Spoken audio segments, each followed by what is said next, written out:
PT Superbank Indonesia (TBK) resmi melantai di Bursa Efek Indonesia dengan kode saham SUPA. Ya, 70% dana dari hasil IPO akan digunakan untuk modal kerja untuk memperkuat penyaluran kredit dan 30% yang akan dialokasikan untuk belanja modal.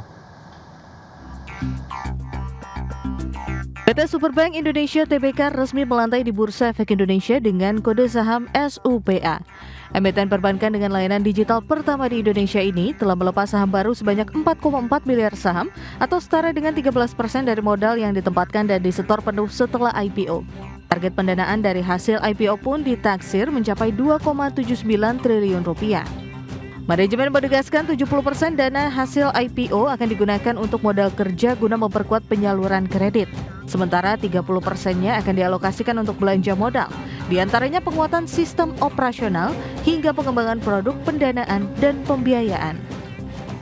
Listing hari ini adalah permulaan dari bagaimana kita melantai di bursa, tapi ini continuation dari penetrasi kita terhadap ekosistem kita di Indonesia. Kita sudah memulai penetrasi tersebut, akan tetapi masih banyak dan besar pool yang belum kami sentuh di Grab dan OVO ecosystem. 70% dari dana IPO itu akan digunakan sebagai modal kerja untuk memperkuat penyaluran kredit yang kepada segmen yang seperti Pak Dugar bilang tadi underbank, baik untuk sektor retail maupun UMKM. Saat ini nasabah Superbank telah mencapai 5 juta nasabah sejak pertama kali diluncurkan aplikasi digital pada Juni 2024. Rata-rata transaksi harian telah meningkat lebih dari 40% pada kuartal ketiga 2025 atau lebih dari 1 juta transaksi setiap harinya. Jakarta, Ricky Anwardi, IDX Channel. Ya, pemirsa, PT Bank Rakyat Indonesia Persero TBK atau BBRI memastikan akan membagikan dividen interim tahun buku 2025. Ya, dividen interim yang akan dibagikan sebesar Rp20,63 triliun atau Rp137 per saham. Dikutip dari Keterbukaan Informasi Bursa Efek Indonesia, PT Bank Rakyat Indonesia Persero TBK memutuskan untuk membagi dividen yang ditetapkan melalui keputusan direksi yang telah mendapatkan persetujuan dari Dewan Komisaris BRI. Berdasarkan laporan keuangan yang berakhir tanggal 30 September 2025, Perseroan akan membagikan dividen interim tahun buku 2025 sebesar Rp20,63 triliun atau Rp137 per saham. Akhir periode perdagangan saham dan hak dividen interim jatuh di tanggal 29 Desember 2025 untuk pasar reguler dan negosiasi, dan 2 Januari 2026 untuk pasar tunai. Daftar pemegang saham yang berhak dividen interim atau recording date di tanggal 2 Januari 2026. Sementara itu, pembayaran dividen interim akan dilakukan di 15 Januari 2026. Adapun secara konsolidasi, Perseroan telah membukukan laba bersih periode berjalan Rp41,23 triliun di kuartal 3 2025.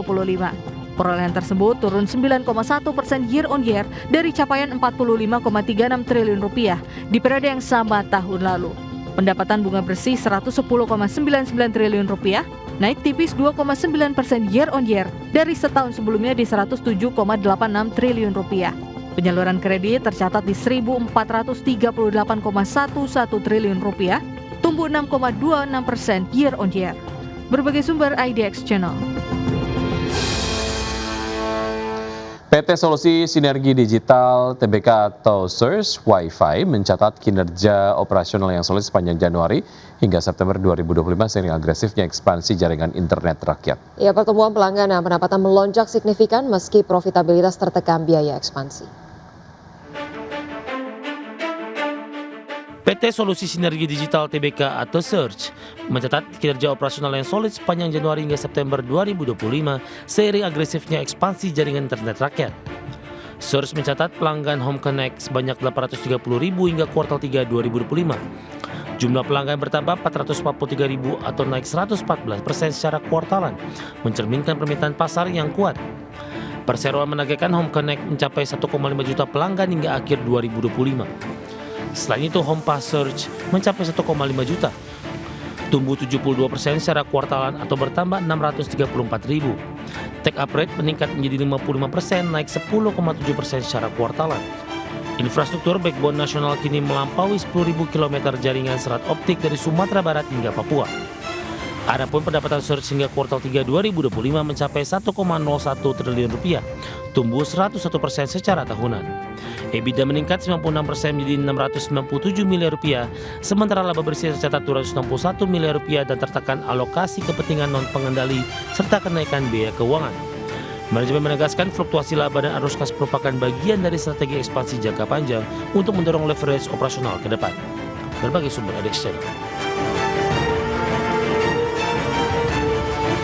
Menteri Ketenagakerjaan Yassin Limpo memastikan Presiden Prabowo Subianto telah menandatangani peraturan pemerintah yang memuat rumus kenaikan upah minimum provinsi hingga upah minimum sektoral kabupaten kota.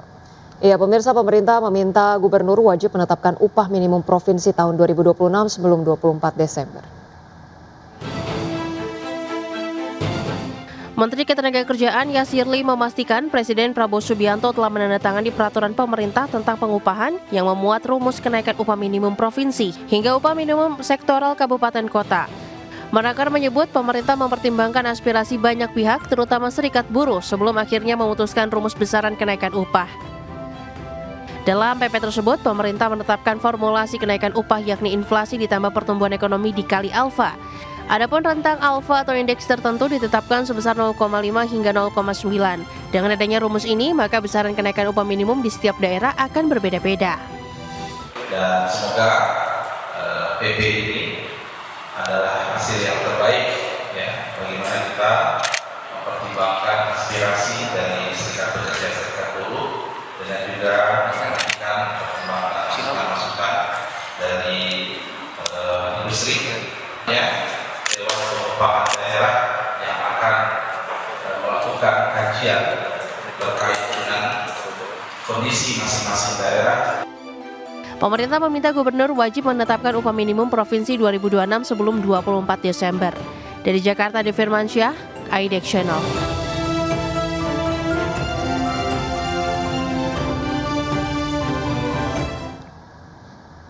Ya, berikutnya pemirsa, Badan Pusat Statistik melaporkan jumlah pekerja ekonomi kreatif mencapai 27,4 juta orang.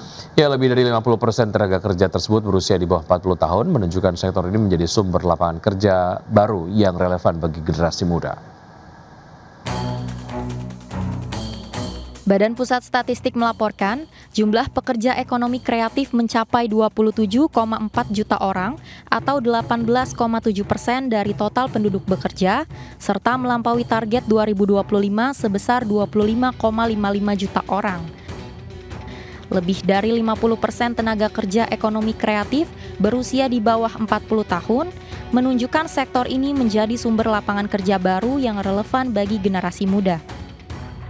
Adapun, ekonomi kreatif terhadap nilai PDB atas dasar harga berlaku tahun 2024 mencapai 1.611,2 triliun rupiah atau berkontribusi terhadap PDB nasional sebesar 7,28%.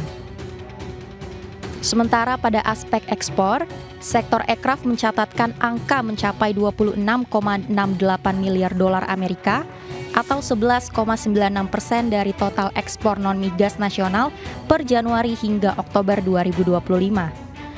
Subsektor fashion menjadi penyumbang terbesar dengan nilai 14,86 miliar, disusul Kria sebesar 11,1 miliar dolar Amerika. Amerika Serikat masih menjadi tujuan utama ekspor, diikuti Swiss dan Jepang. Berbagai sumber IDX Channel.